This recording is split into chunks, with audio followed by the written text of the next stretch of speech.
నా వేలో నేను ఫ్రైడ్ రైస్ ఎలా ప్రిపేర్ చేస్తానో చూద్దాం రండి. నా వే అని ఎందుకు అంటున్నాను అంటే అందరూ ఒకేలా చేయరు. ఏ రెసిపీ అయినా ఒక్కొక్కరు ఒక్కో రకంగా చేస్తారు. నేను ఎలా చేస్తానో చెప్తాను. ఫస్ట్ అయితే కొంచెం సాల్ట్ వేసుకొని ఎగ్స్ని ఫ్రై చేసుకొని పక్కకు తీసి పెట్టుకోవాలి. ఆ తర్వాత ప్యాన్ పెట్టుకొని చీలికలుగా కట్ చేసుకున్న ఆనియన్స్ వేసుకొని ఫ్రై చేయాలి.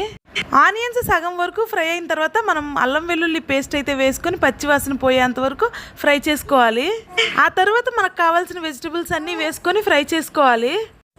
లైక్ ఆనియన్, టమోటో, పచ్చిమిర్చి, క్యాప్సికమ్, క్యారెట్ అలాంటివి. తర్వాత మీ టేస్ట్కి తగ్గట్టు ఉప్పు, కారం, పసుపు వేసుకొని 2 minutes ఫ్రై చేయాలి. ఆ తర్వాత 1 teaspoon tomato sauce, 1 teaspoon chilli sauce, 1 teaspoon soya sauce, అలాగే మీ దగ్గర ఉన్న సాసులన్నీ వేసుకోవాలి.